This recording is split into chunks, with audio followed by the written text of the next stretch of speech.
Bam! What is up, guys? We are live here on the Blue Star Lunch Hour.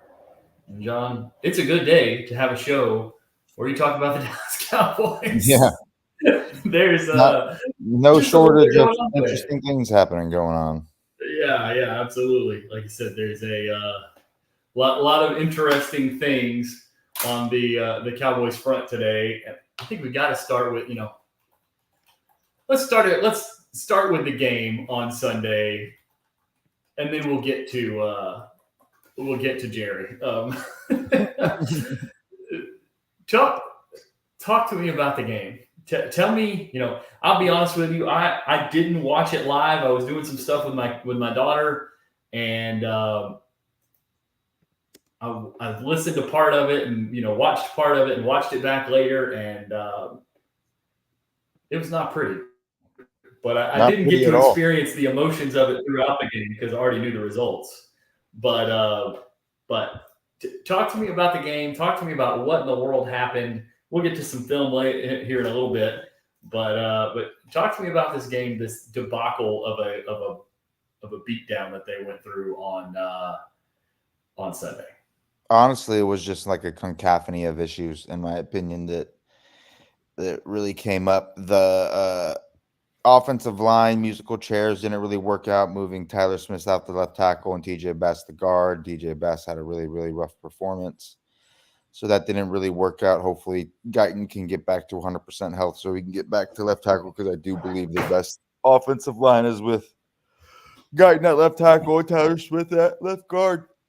And in addition to that, staying on the offensive line, Zach Martin, coming off of a week of practice where he was on the injury report due to a back issue, had probably, in my opinion, the worst performance of his entire career. He was Okay, yeah, it was really, rough. really, he was honestly not good at all. He was getting taken to the cleaners by Aleem McNeil, who's actually like a very good player, but still, we've seen Zach Martin go up against much better players and perform much more capably.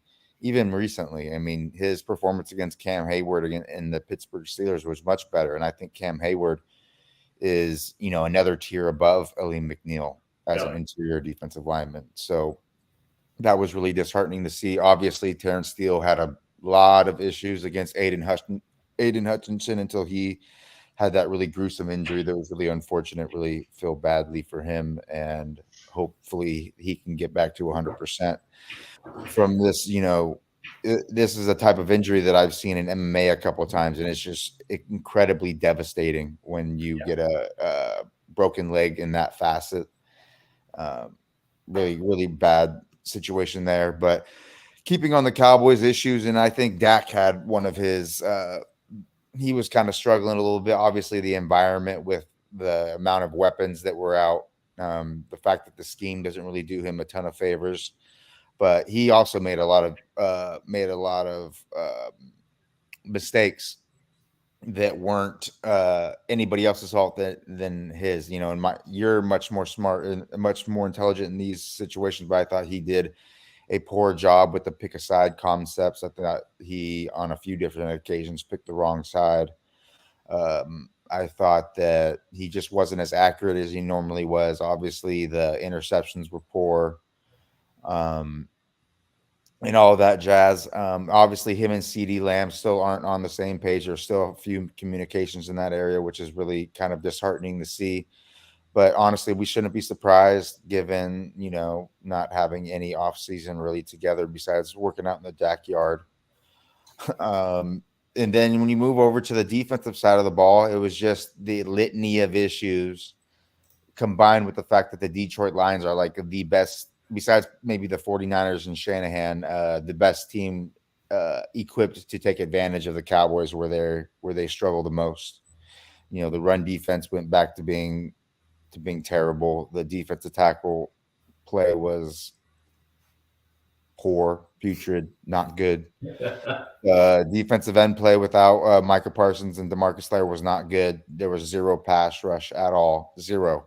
Like, not any. Chauncey Golston maybe provided what little semblance of pass rush that you can say the Cowboys had that wasn't made off of blitz. So that was really, really tough. And obviously with the defensive line playing so poorly, the linebackers played poorly. There was the same issues that we see every time. Them not taking on blocks with the right leverage, them not filling the right holes because they didn't know where the defensive tackles would be. Those type of things reared their ugly head again, and the Lions just stunted on the Cowboys defense in the run game consistently throughout the game. I'm not sure. I don't think they punted throughout the entire contest against the pass. They honestly didn't do very much true dropbacks. They were all like play action plays, schemed up plays, and just this. It made life incredibly difficult on the secondary and the second level. And the Lions took full advantage. You know, none of the Cowboys' top players were playing up to their ability. I thought Trevon Diggs didn't play up to his usual potential, especially against the run. I thought he did a really poor job supporting against the run. He was very lackadaisical in that approach, and I think it was an area where the Cowboys obviously missed someone like Deron Bland, who one of his biggest strengths is his ability to support versus the run. And I think having to survive another week with Amani Oruwariye on that side really came and reared its ugly head against the Cowboys this week. And I think just when you combine all of those issues that usually, you know, each game only has a couple of those issues. When you put all of them into one game with the injuries and all of that, it just resulted in a blowout. Yeah, I think you nailed it. I mean, it's funny to me. Like, I don't even think I watch this defensive film. I just think about lucky you. I mean, if you come into the season and you say, okay, we're going to have 3 linebackers that play a decent amount of snaps for us, and we're going to have 8 or 9 defensive linemen that play legitimate snaps for us in a season. It's 12 guys. They were down 4 of their defensive linemen, and they were down 5 of their 10 or 11 guys that are going to play off that when they came into the season, they had the plan for those guys to play legitimate snaps for them. I don't remember who it was. It may have been you or Landon. Somebody posted a clip or a screenshot of a run defense snap, and it was literally nobody on the defensive line was on the Cowboys roster on August the 14th. Yep. And they were all out there playing snaps against the Detroit Lions, one of the best offenses in the league, with one of the best, if not the best, offensive line in the league. And you were massively overmatched on the defensive side of the ball. Just period. The only shot that you had in this game was to turn it into a shootout that was going to force them to throw the ball to keep up with you. And that clearly didn't happen. Yeah. And so to say the least. Yeah, clearly. And so you wound up in a situation where you were going to have to score a bunch of points, and they moved the ball really. They got lucky on the Rico Dowdle, like off the guy's face, catch it, run for 30 yards on the first drive or whatever. Just but baby. In the first couple of drives, they moved the ball really well. And then Dak gets forced off his spot a little bit. We'll show it here. We'll look at the film here in a little bit. Gets forced off his spot down in the red zone, is kind of backing away, Dirk Nowitzki fade away and short arms the ball to the corner a little bit and lets Brian Branch get underneath it on what could have and should have been a touchdown pass right at the back pylon. It comes up a few yards short because Dak is fading away from it and backing away from it and short arms it. So just terrible combination of a situation there. And the guy made a really great play. And so that happens. And then from that point forward, the Lions hit the reverse flea flicker pass. And it was like the whole team was just shell shocked at that point where they were done. And it was 17-3 or something like that. And then they get the big return from Turpin right before the half. And you're like, okay, we got a little bit of life. Let's go score some points here, get a stop coming out, go score some more points, and maybe we got a shot. And they just could not. They couldn't even cross the 50-yard line at that point. So it was rough. And now we get to Jerry Jones. And Somebody call the ambulance. Yeah. So what happened. So if you watch this show either live with us now or you watch it later on, you probably follow the Cowboys close enough to know and understand what happened today. But we'll recap it anyway, just because.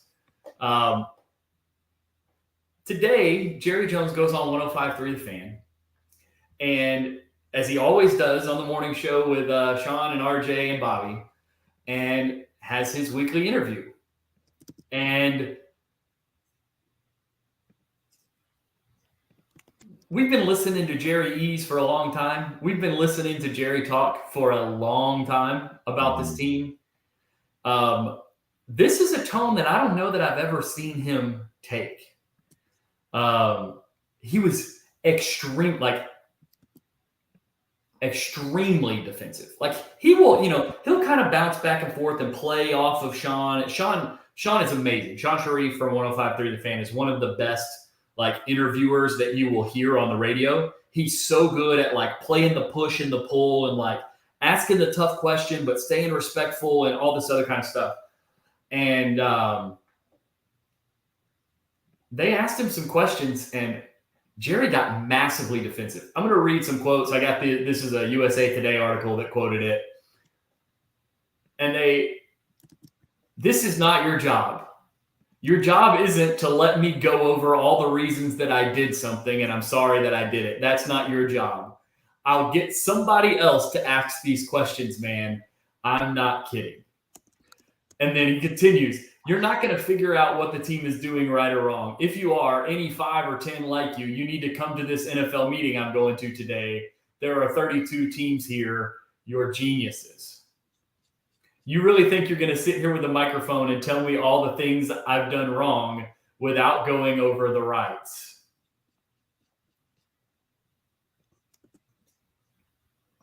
Sounded like me talking to D-Law haters. It just is to me, what it shows and what it illustrates is that there's a consistent belief that they are smarter than everyone else. That, yes, every other team in the league does their major, massive contracts early, with a couple of exceptions here and there, of course. Mm-hmm. But no other team in the league consistently has their biggest players' contracts get to this point. That get to the point where the Cowboys do. No other team avoids free agency in the way the Cowboys do. No other team depends solely on the draft to acquire talent the way the Cowboys do. No other team does business the way that. No other team has their owner be the general manager. No other team has a former college equipment manager with a chemical engineering degree who is responsible for the salary cap. No other team does these things.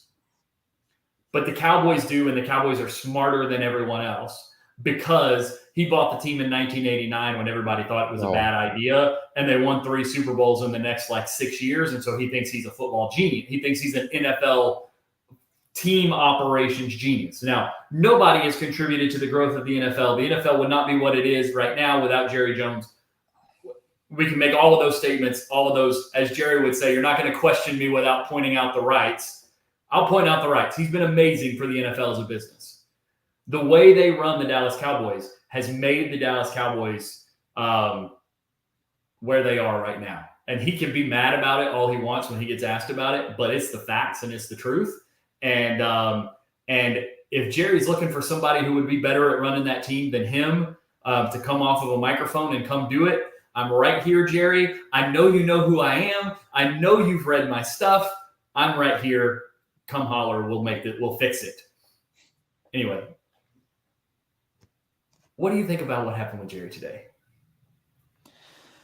It was honestly unexpected. I wasn't expecting him to react in this way. I was kind of expecting the same old line that he's been pushing the last few weeks. But I think it shows the pressure's getting to him. I think the fact that all of the mistakes that are rearing their head now are things that quote unquote fans and media brought up consistently to him over the off season. And that the fact that those are now the biggest reasons why they're not doing success, I think is really pushing him into a corner. And it's making him when what's the Hurt dog's saying? gonna holler. Yep. Yeah, Hit hurt dog dog gonna holler. holler Yep. type thing. And I really think that's it. I think that he's seeing like they've been saying that these issues were gonna create an issue, and I didn't believe so. I've been saying I'm not gonna believe so. Blah blah blah. It's gonna be fine. It's gonna be fine. And then this week was the first time that he doesn't really have a way to explain away the issues that the Cowboys had. So I think that he's just running out of things to say. And Jerry is someone who really likes to control the narrative. And when he can't control the narrative, I think he feels kind of helpless. And I think, like I said, hurt dog don't holler. Yep. I think that it's one of those things where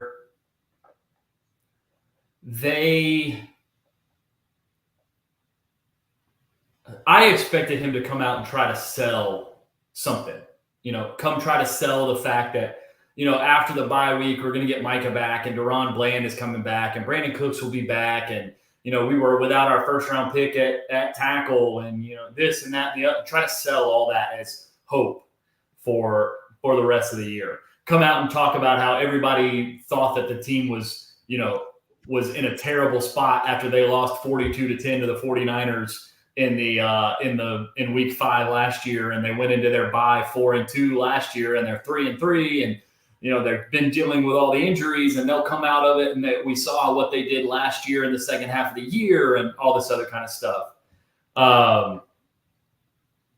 But man, that was like, and to me, it almost feels like, I wonder if, all the stuff he said in the offseason, oh, this stuff will be fine. We got this guy and this guy and this guy and this guy. Because, let's be honest about Jerry on a day-to-day basis. Like, he's not in there standing there staring at the, the magnet board with the depth chart on it and all that. That's not Jerry, right?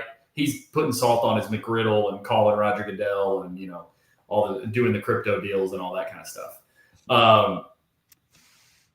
I guarantee you he was told during the offseason, no, we don't need to go do that. We don't need to go do this stuff. We're good. This is where the roster is. These guys are the guys that will step up. Everything will be fine.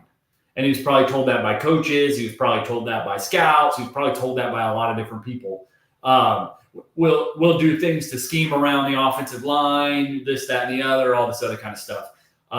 And now he's the one having to stand up and this is the thing. He likes to stand there and get the credit whenever those guys tell him that stuff and that stuff happens. Mm-hmm. But now he's getting the backlash of that stuff not happening. And like you said, a hit dog's going to holler. And he's squealing right now in a big, big way. 100%. Yeah. And it's one of those things where, looking at the Cowboys schedule coming up, it doesn't seem like it's going to get any easier. Obviously, I don't think they're going to have a repeat performance of what they did against Detroit. But things aren't looking great. There's a very big possibility that we're, when week 11, 12 roll around, the Cowboys are 2 or 3 games under 500. Like, that is totally possible. Yeah, I think that this is going to sound bad. I think there's enough bad teams on the schedule, and I think Dak Prescott is good enough that this team probably wins 9 or 10 games, pretty much no matter what. I mean, like, let's be honest. They're 3-3, and they've played the last 3 games or 2 of the last 3 games without their 2 of their 3 or probably 3 of their 5 or 6 best defensive players. And they've got, so coming out of the bye, they've got San Francisco, Atlanta. They'll be able to score on Atlanta, even if Atlanta can score on them, but Atlanta can't really run the ball right now. Philadelphia, Houston. Are we sure we're going to be able to score on Atlanta? Are we sure? I mean, well, the thing that Atlanta can't do is rush the passer. So the bad play from the offensive line won't be a problem there. But they've got, the back part of the schedule. They've got Carolina in week 15. They've got New York again. Washington being good throws a little bit of a wrench in that. But I think they still win, 9 games, 10 games. Yeah, I think 9 and 8 is probably the favorite, Yeah, right? I think 9. At least for me right now, I think 9 and 8 is most likely. Yeah. I think the thing that hurts their overall record is losing that Saints game because the defense was so bad. is that like that's a game that you probably should have won, and that's part of your path to 10 to 11 wins with the roster that you had. But now you're probably staring at 9-ish wins. And the thing is that Dak is good enough to go to play, to beat Washington at home because Dak is that good and their defense is that bad. And Dak is good enough to do a lot of this stuff. I think they still probably get to 9 or 10 wins as we get through it, because I don't think the offense will be this bad throughout the course of the year, because I just think Dak is too good. He's proven consistently for almost a decade now as their starting quarterback to be too good over large samples, that a bad game here or a bad game there is not the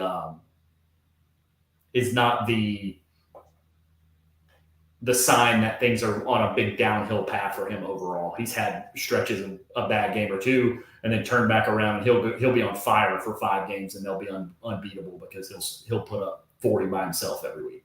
One thing that's going to be interesting is, that could be like a very big turning point either way for the season is honestly that first 49ers game coming out of the bye. It's in a Sunday night football spot.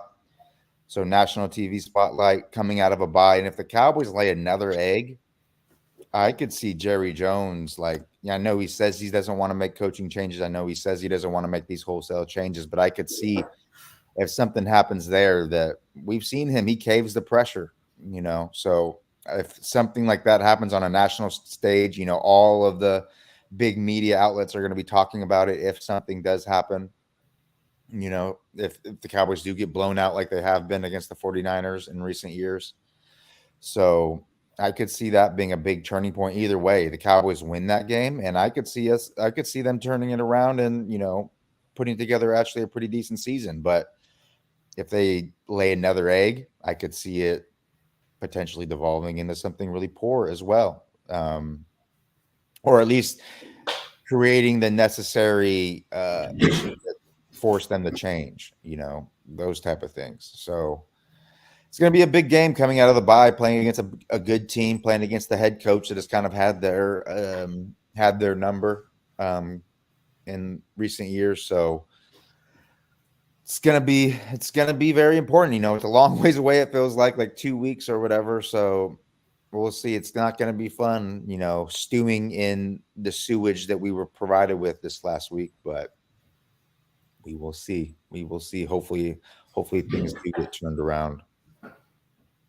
Yeah, I think that's the thing that kind of sucks the most about it. It's like, at least last year, they got blown out by the 49ers and then turned around and played the Chargers and had a win and then went into their bye week and came out of the bye week like freaking rolling. But the real offense. That was fun. Yeah, exactly. It's we have the pre-bye and the post-bye offense, and I think that's a quality segue, John. A quality segue to. We've got a little over half the show here, so we'll see how much we can get through here. Good old 3x1 nub action.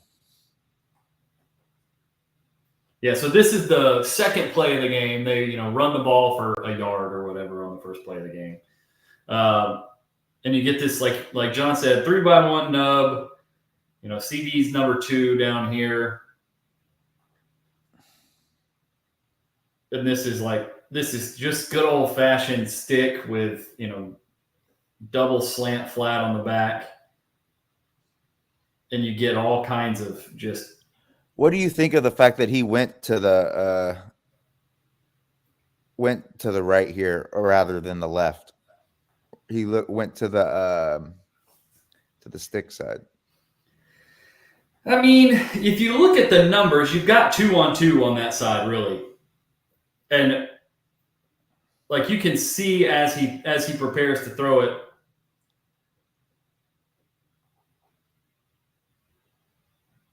it's tight.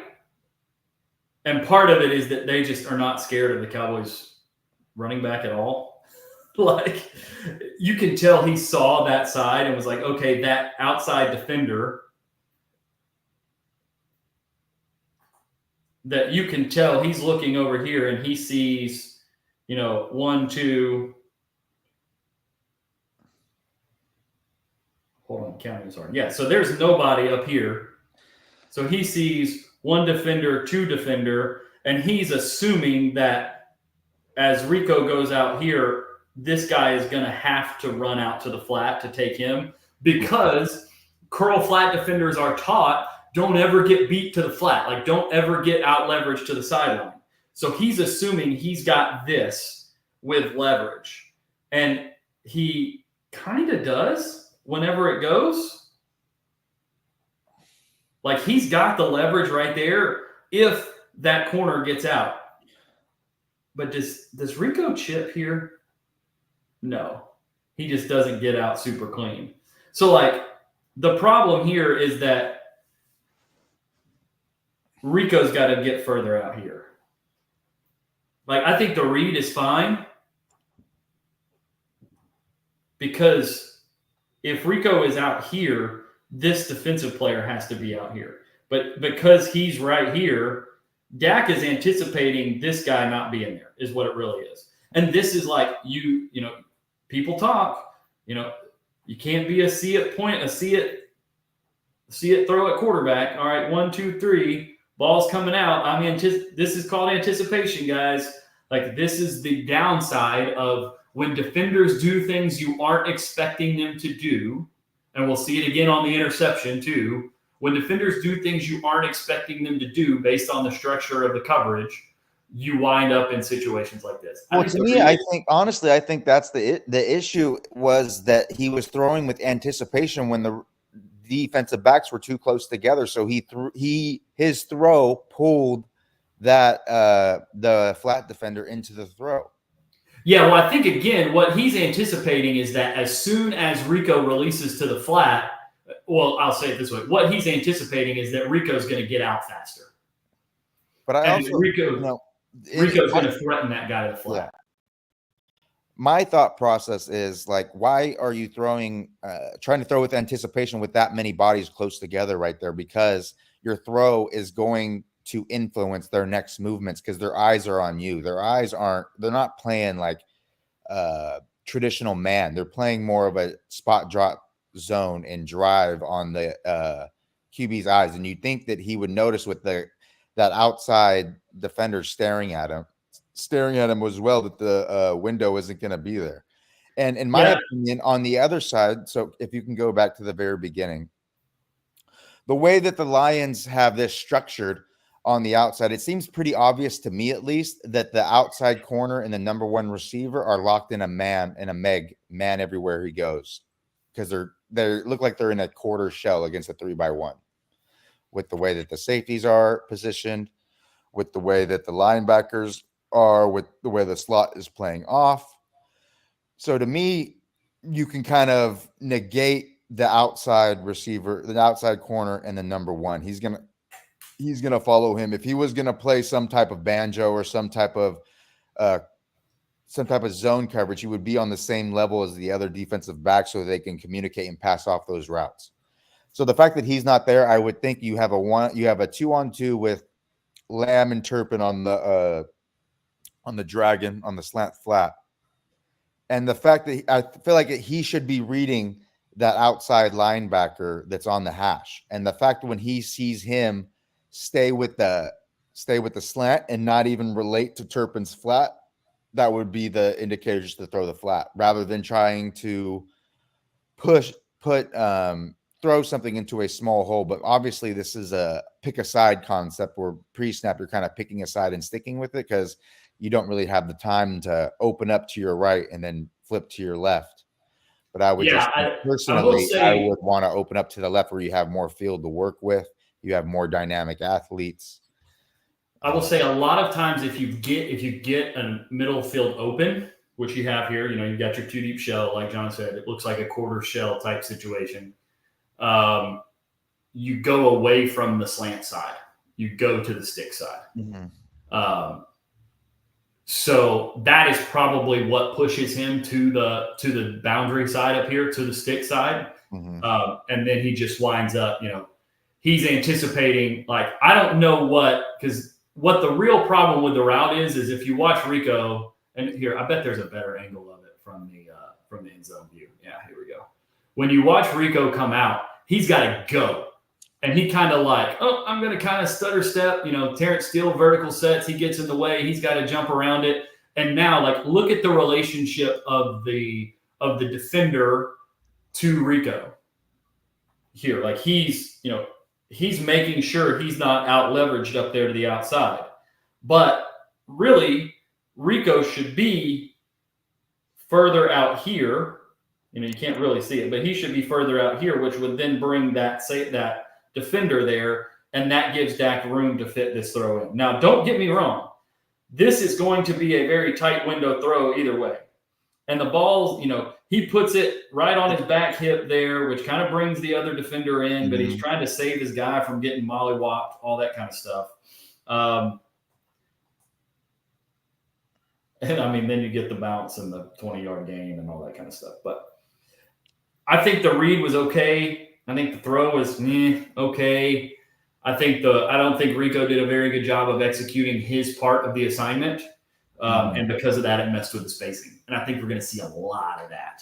Is that guys that are out in routes not executing properly and the spacing getting all jacked up. And because of that, there's nowhere to throw the ball to.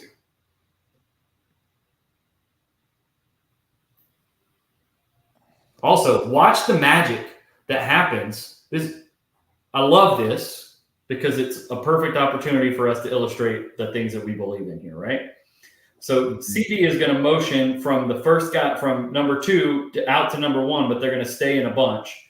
And then he's going to run the shallow cross. And then one of the Jalen Brooks is going to run a vertical route, and it may turn into a dig or a basic or something like that here. It doesn't really matter. That gets the ball where it's supposed to go. You get a vertical release here. And watch the magic that happens when you take this little bunch, you take this condensed formation here, you add a little shift to it right before the snap so that these guys now have to communicate, and then you add the natural rub and natural leverage of this situation here. It's just beautiful to watch, and it's infuriating because it's there all the time. Look, little motion. Okay, now look. Okay, now we got to communicate. You're going to bump out, and so now what happens is now the outside guy who's closer to the line of scrimmage, this guy, whoop.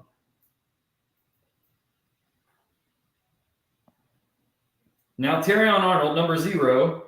Watch, you see the communication there. Okay, there's the bump. You see this right there. Cool. Now, this guy has CD, and this guy has Brooks.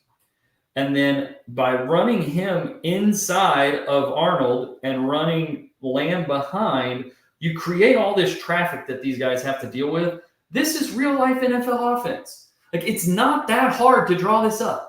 It's not that hard to think about this stuff in a world where like everybody and their mama knew Detroit was going to come in here and play a ton of man coverage. The entire game plan should have been this kind of crap right here. The whole thing. Screw running the ball. They're better than you up front. The only opportunity, screw lining up outside and running guys in silos. They're better than you. They're better than, their corners are better than 3 of the 4 wide receivers that you're going to have in this game. Create these types of bunches and watch what happens. Boom. And it helps you get a blitz. So you get double extra pressure here on that bunch of traffic. Same thing, traffic from the inside from Ferguson, the tight end. And you have because you have this little replacement situation here, the safety driving down, he's supposed to be the whole player, it looks like, but he's coming from deep because they're trying to disguise.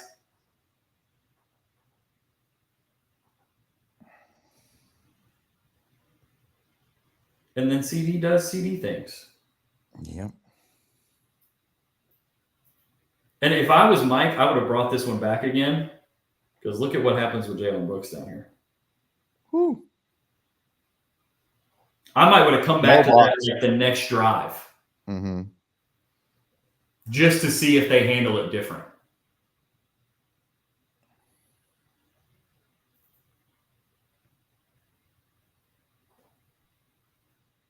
Again, look at the pocket though. Like the pocket is a mess. Martin and Beebe handled one of the twists, but the big pirate comes around. Get the linebacker on you. Nice catch, CD. Go do 88 things.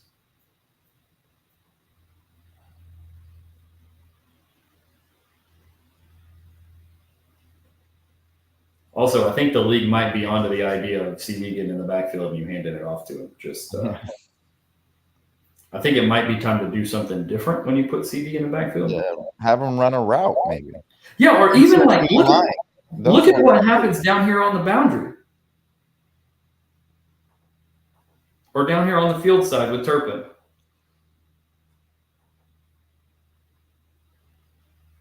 Yeah. I mean, they've got it in there for him to throw the screen. That could have hit. Yeah, but the other side of the coin is you got a super light box. You got 5-on-5 in the box, really. But your center loses. He's got to cut it back. Now he's cutting back into the look at old Tyler Smith though, whooping ass. He's just going to do that, man. It almost doesn't matter where you put him. Whoop. Go for a ride. Yeah, you go over there. Hash, sir. He was honestly, in my opinion, the only offensive lineman that played well against Detroit. He wasn't perfect. He got beat a couple times, but I thought he still had a good day. Yeah, nobody's going to be perfect is the thing. Like they played 60-something offensive plays. You're going to lose a rep or two. It's just a matter of can you recover when you lose enough to make it not be a devastating play. Yep.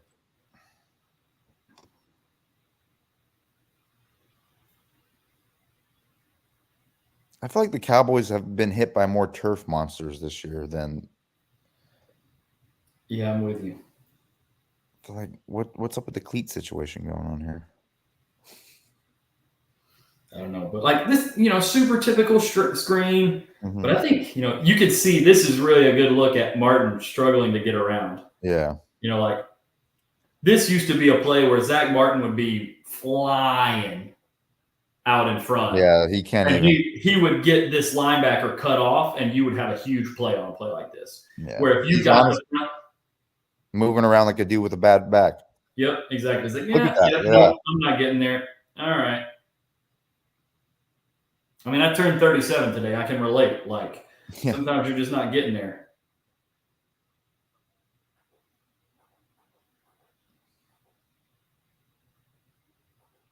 Ugh.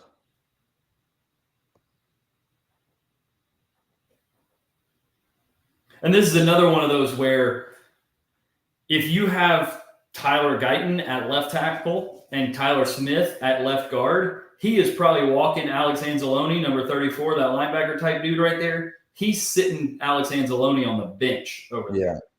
And you now have a soft edge to run that corner around. Mm-hmm. Whereas here, TJ Bass is getting walked back into Rico, which is where the turf monster comes, because now I have to hesitate. And here comes the turf monster, and now I'm getting tackled. Yeah, BB actually did like a pretty good job. Yeah, BB does a good job. Gets down there, seals.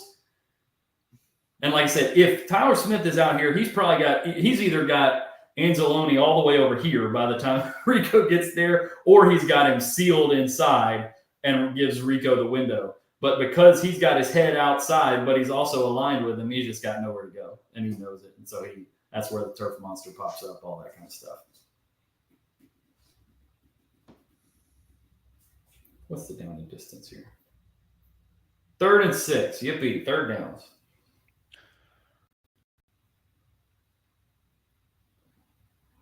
Okay. I hate these motions. Like, I understand why they do it. They're trying to see, like, okay, does the linebacker walk with him? Do they shuffle? Does the safety change alignment? But, like, I just want more urgency.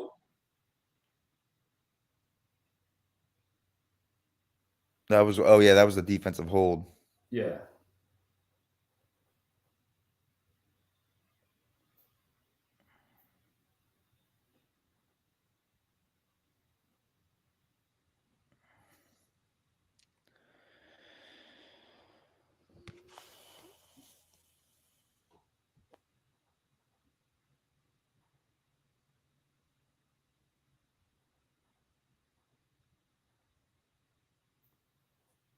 Also,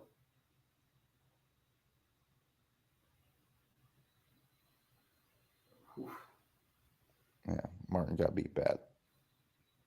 And yeah, those feet. yeah, I mean, part of it is like if he sets into this throw hard, there's a chance. I mean, the same thing will wind up happening. Really, is that if he sets into this throw, the ball's going to get he's going to get hit as he throws it instead of after he throws it,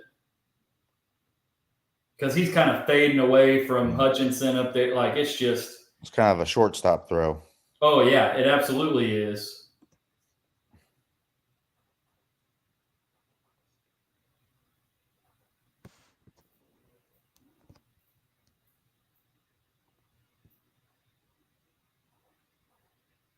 And it got tipped. That's what it was. Remember, this is the one Landon was talking to us about. Yeah. So the defensive lineman puts his hand behind his back right there and tips the ball. Look, that ball got tipped. That's not a bad throw by Dak. Let's be perfectly clear. This is not a bad ball by Dak. This is probably caught if it doesn't wind up tipped. Winds up tipped over his head.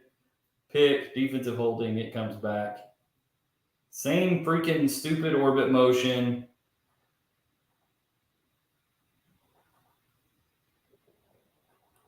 Hey, look, the offensive line is disorganized on a screen. Yeah. Like you literally, if you look at this play, go ahead. Sorry. No, I was just saying you can just see how hurt Zach Martin is. Look at how much quicker BB got out there than Zach Martin. And he's the guy that's supposed to stay back and obviously pick off the trailing defensive tackles. Like they should have just switched their responsibilities. Yeah, and that's the thing is hey, let's have some awareness from a coaching standpoint on what the assignments are here. Because if you look at this play from, I'll repause it again, from right here, this play looks like it's got a chance to score. Yeah, if everybody gets their guy. 4 offensive linemen coming out. You got a tight end blocking a corner. You got a wide receiver. You got this guy here, this guy here. You got this path in like this. You've got the seal block back this way. It looks like Martin's trying to do the same thing. Looks like he's going here, and then looks like the idea is for this to kind of wind up here and CD to kind of wind up through there. And it just turns into we're all going to run into one another. Yeah, nobody's actually going to block. Martin and BB block each other. Zach Martin and BB block each other. Yes, they block each other trying to block Hutchinson. Nobody blocks 91.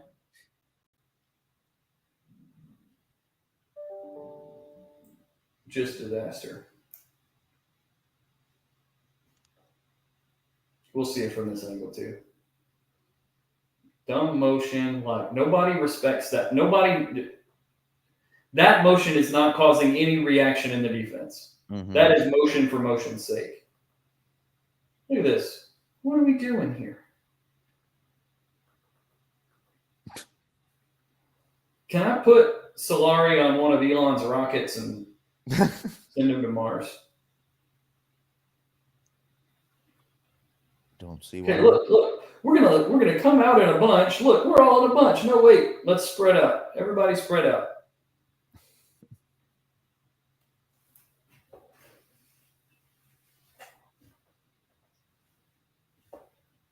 Token play action. Nice chip by Rico. Goodness gracious. Yep. That was one of the. The thing is, it's a good thing he did because freaking Terrence Steele was in it. And I mean, this is one of those plays that, okay, you got one-on-one with your guy against their guy. We think our guy's better. Jump ball, I got you. And they showed the clip on the broadcast with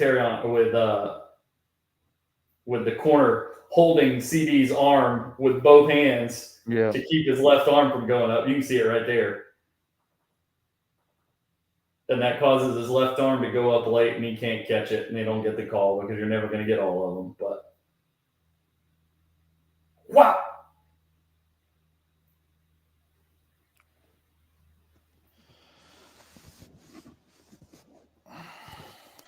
even this motion should be fast. Like this should be a sprint from CD here, because the only way you cause a leverage problem down here is if you are sprinting. Otherwise, the DB's just going to jog with you. They're going to pass it off, and you're going to wind up in trouble. Little mesh railroad. Yeah, compare that speed to what the Lions' speed of their motion. I forget which touchdown it was, but I just remember Jordan Lewis was the one following the motion, and he had to be on his bike. He had to be jamming, and you could see this corner was never put into a situation where he really had to accelerate. Yeah. I mean, this is mesh railroad. We've gone over this concept a ton. JT O'Sullivan goes over this concept a ton. They're going to get into it in kind of a cool way with this little motion. Mm-hmm. You got this guy running here. Where's Ferguson? He's going to run here. Tolbert's going to come sit over the ball, and then lefty's going to run the rail. Then usually you wind up reading it 1 to 2 to 3, and every once in a while you'll get back to 4 if you get man coverage and you get a lot of protection. Motion, boom. But just I'm gonna take it back to the beginning. Watch all 3 of these guys, Tolbert, Brooks, and Ferguson. I mean, just watch all the skill players. We'll watch it a couple of times just to make the point.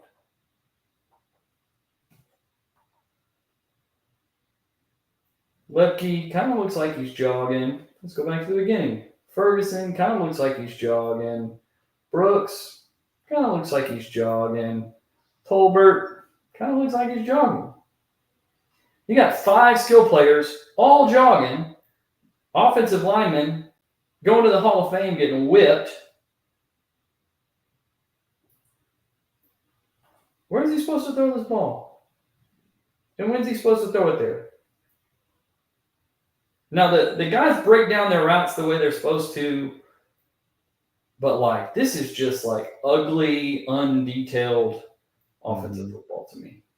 Run hard on the motion. Because if you run hard on the motion, you got a chance to put the ball on Tolbert right now. Dak could have gone doom, doom, doom, 1, 2, boom, and he's ready to throw it to Tolbert right now. Yeah. And that's where he tries to go, but he's got the pressure. Just undetailed, undisciplined, things that, a head coach and all who's responsible for offense should be handling on the offensive side of the ball, right? Yeah, that was really interesting. McCarthy's press conference today, where he's like, we got to get the basics, but we're not doing the basics right. It's like, who's responsible for getting the team to be sound in their basics? I forget. Yeah, and it feels like we have this conversation about this team in the first 5 or 6 weeks of the year, every single year. It's unbelievable. It's like Groundhog Day. Yep. And okay, boom, boom, boom, pow. Again, Dak's got one-on-one down here to the bottom. Really good job by CD of attacking the blind spot. Oh, yeah. I mean, CD play, it's a great play by CD, but I mean, look at this throw, man. This is a far hash, 15 to 12 comeback. I guess it winds up at 10. While getting hit. Yeah, I mean, look.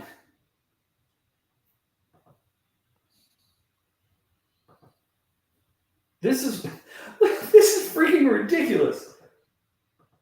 And people want to tell me Dak Prescott's the problem.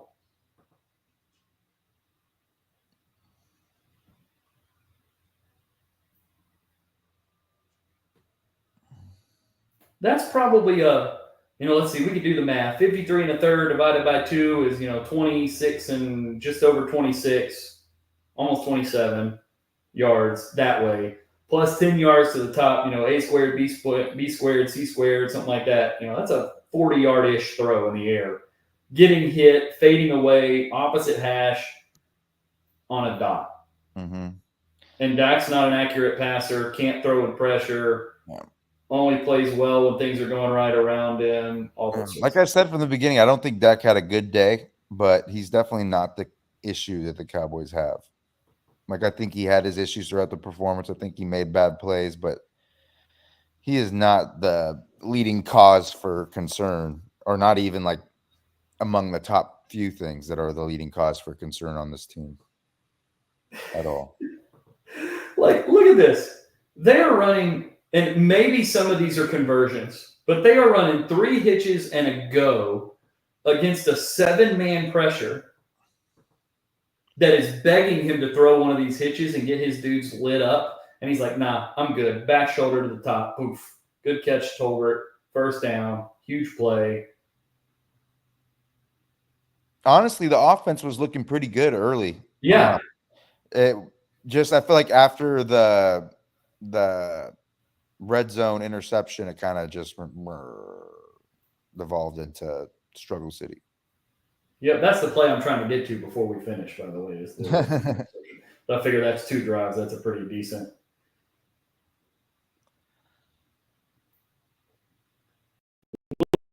Indecision here by Dak about what he wants to do, whether he wants to throw the flat or give it. It looks like he's like, yeah, nope, they got leverage. I'll give it. I'm not interested in watching this run game now.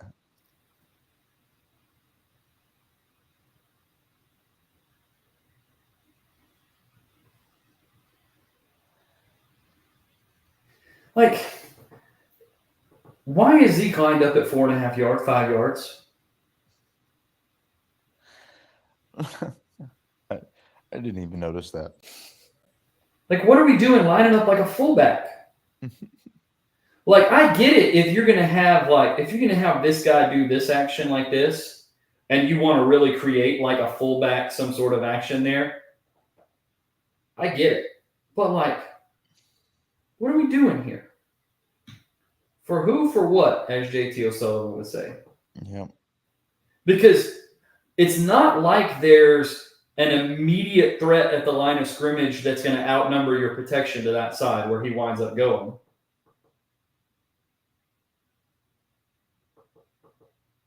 All you do is you wind up sitting right on top of Dak. Also, for all the people saying Dak where is Dak supposed to throw the ball? Why does Dak make all these tight window throws? Why does he make things hard on himself? Why does he hold the ball and take sacks?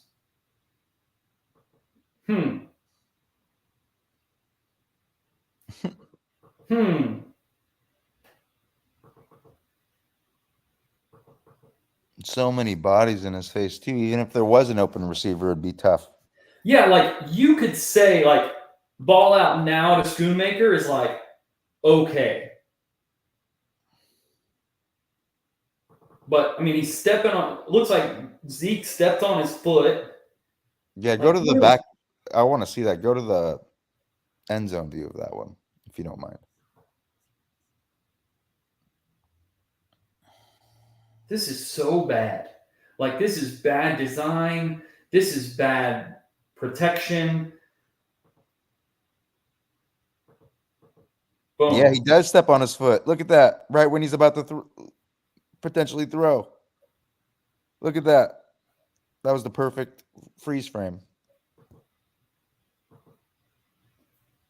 And you know why that happens? Because he's lined up at 5 yards. And it's like you're basically giving the second level a key that he's not getting the ball. Yes, absolutely. And then he's not going out. Mm-hmm. Like, you turned him into a fullback there for what? And it was obvious that number 34 was just, I think he was just green dogging, just converting to a blitzer because his man stayed in pass protection. You can see him kind of. He's going right at Zeke. Yeah. Like, what? So there was no even reason for him to be back there. He was just creating more traffic for Dak. Yep, you're absolutely right.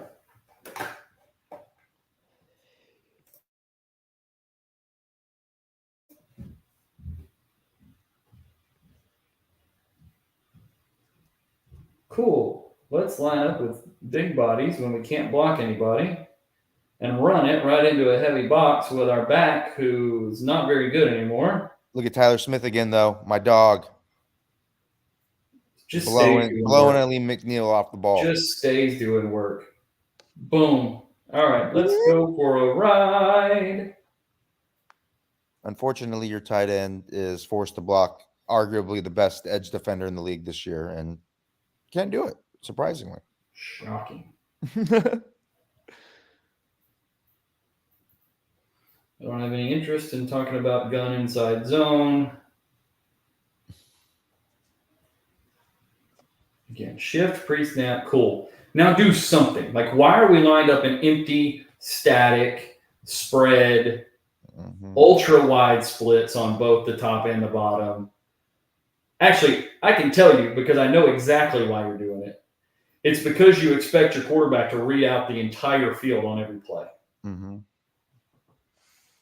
It's so much of this offense is built around and designed around the fact that you have a supercomputer playing quarterback and you make him play that way every single snap.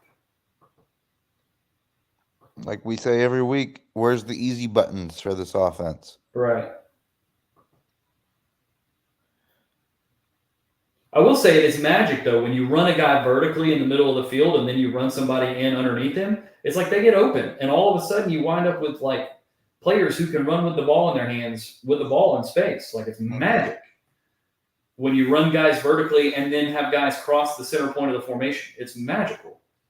Now let's roll this back here to this point and let's play with our imagination a little bit. Back to our world that we saw on the big completion to CD earlier in the game, where instead of lining up this way and being static, what if just before the snap, Cavante Turpin comes in right here, and then you get this combination? And think about the extra space that you have in that world that you don't have in the world that we're currently living in.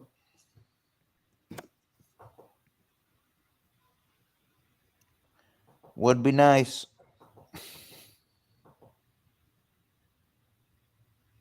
Because instead of Turpin going running 4 and in, and the defensive back closing on the ball, now you get a runaway where you get Turpin. By now, in my dreamland where we do cool, fun offensive stuff, Turpin's right here already, and that defender is probably right there.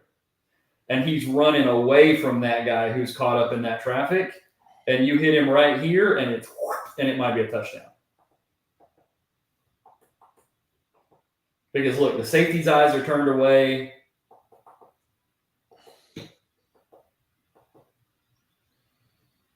He's probably right here in our dream world, catching it right there on the hash and boom, up the middle of the field. And look at that path you've got in the middle of the field. Yeah, that's a touchdown for sure. He doesn't get tackled by that guy. Yeah. It's details, man. It's details. The whole thing. It's details in design. It's details in alignment. It's details in all of it. And this team for 5 years now has struggled to execute the details and design the details of an offensive scheme. Yep. And we wonder why the quarterback, who is widely regarded by everyone who knows ball as a supercomputer playing quarterback, capable of doing these crazy, amazing things with his mind and his arm, winds up feeling like he has to play hero ball and throw Dirk Nowitzki fadeaways to the back corner of the end zone to his number one wide receiver.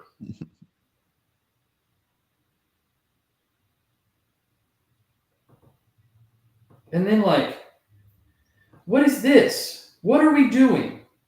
We get the, hey, now let's run this short divide motion and have a guy run a shallow cross. But then at the same time, let's have 2 guys. Let's bring our slow running back here on the motion we should have had our super fast kick returner wide receiver running. Mm-hmm. And then bring him underneath here. And then let's have CD run a shallow cross at the same depth from the same alignment while we have a shallow cross here. It's the double mesh. No, I don't know. It makes I can tell you what it is. That's a bust. Mm-hmm. And the idea of this, I just about guarantee you, was to do that the ball route and then have CD run to right here.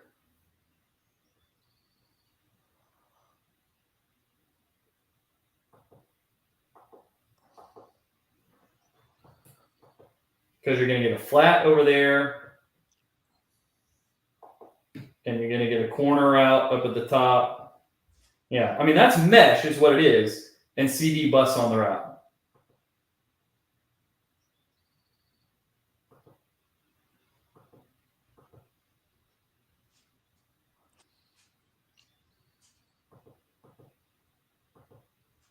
Now the ball comes out, Jake Ferguson makes a play, but like, what in the world is going on the inside?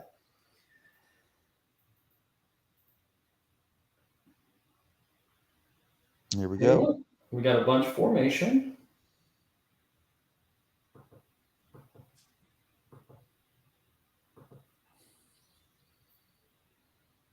Here, you want to talk details again? Let's talk details. And this is the way you should line this up. If you want to run this play this way, so what this concept is it's basically snag, which is snag or spot or however you want to call it. You wind up with, typically, you have the point man in the bunch run a corner route. You have this outside guy run in here and sit. And then you have the inside guy run a flat. So you wind up with this combination here. Uh-oh, my marker stopped working. You wind up with, oh goodness. Anyway, you wind up with a corner, a flat route, and a spot route on the inside. And they kind of get to the same idea, but the way they do it is not a quick threat to the flat. Again, we talked about the quick threat into the flat to force the defender to play it hard, to force the defender to respect the flat. But instead, they put Tolbert at the point and make it so that he has to step back behind Brooks before he goes and breaks out to the flat.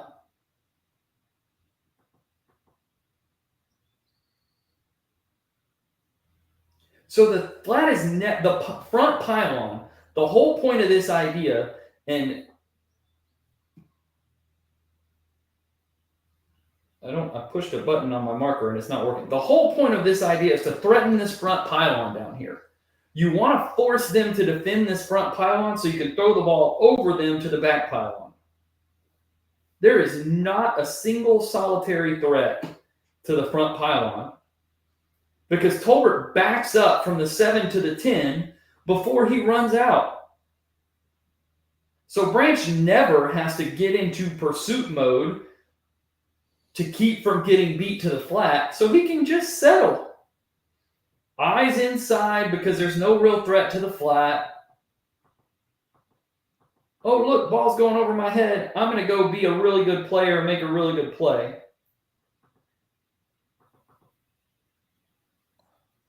And because of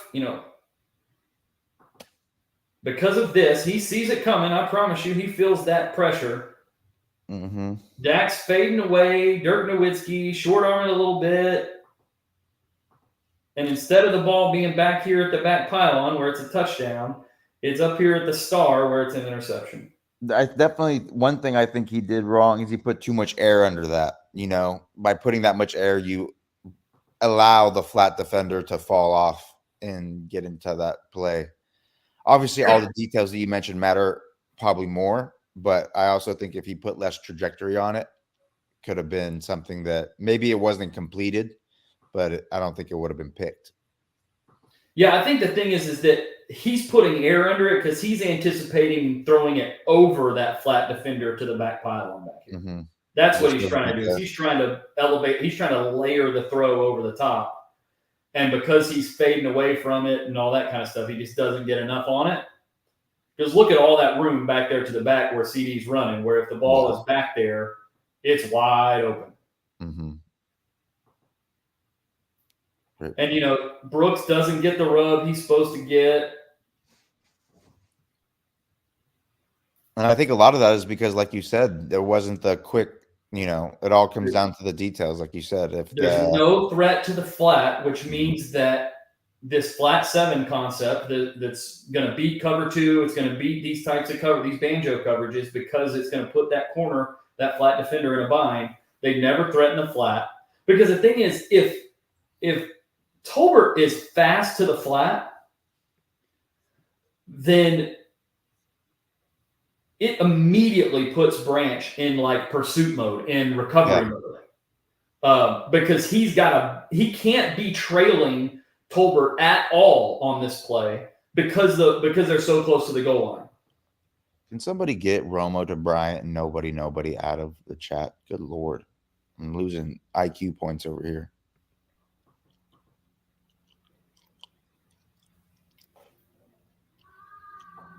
Just bad offense. I think that's the moral of the story, John. Is just bad offensive design. And we didn't get to the second part of the game because we like to talk too much about these plays to get to the second half of the game. But we don't have the privilege. We're not playing well enough to be able to get to the second half. Right. We are. It's not good offensive football right now. The design's not good. The execution's not good. The protection's not good. And no, you're not going to score points in that world. The quarterback is playing okay. I think this was his worst game of the year. And I think he played, at least in the first half. We didn't get to the second half. I think he played okay, considering the circumstances around him.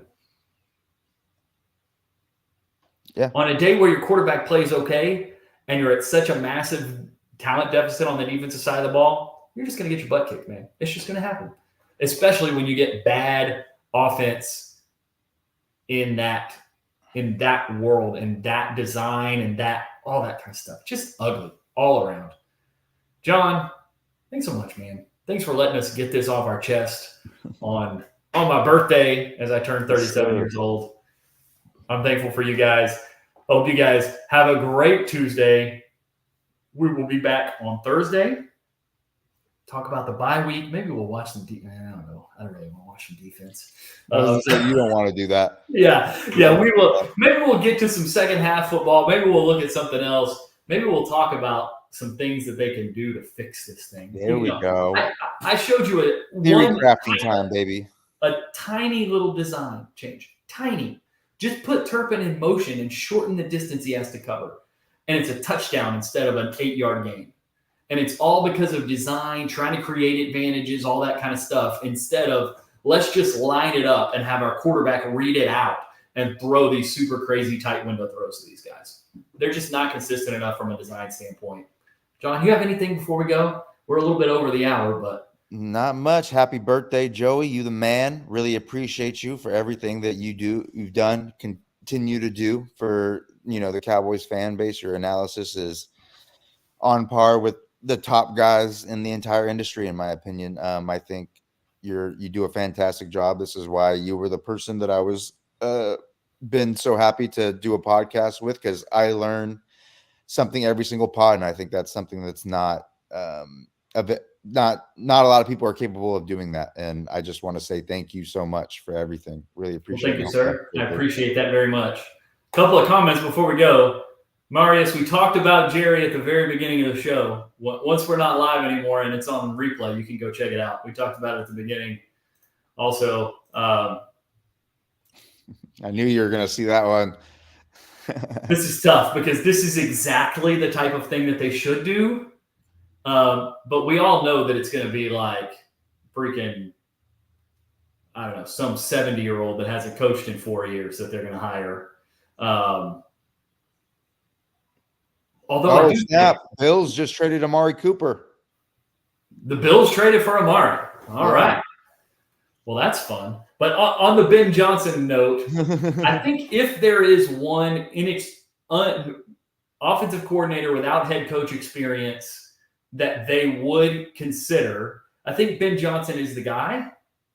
And I I think think it also helps that he did it against the Cowboys. Yes, he did it against the Cowboys. They've seen him multiple times. They made deep runs in the playoffs, all that kind of stuff. He's not a one-year wonder offensive coordinator, but also he has background with Sean Payton in New Orleans. He has background with Dan Campbell in New Orleans and in Detroit, who Jerry really, really, really, really, really respects both of those guys. Mm-hmm. So I think there's a chance if there's one of these, wears joggers that don't cover his ankles, offensive coordinator guys that you want to hire. I think Ben Johnson is probably the guy who they have the best chance because they will because they have that respect for the other guys that he's been involved with and come up under. But guys, we're gonna get out of here. Thanks so much for joining us. We will see you Thursday. I don't know what we're going to talk about yet because it's the bye week, but we're going to talk about something. Maybe we'll try to fix this offense. Who knows? Guys, thanks so much. We will see you on Thursday.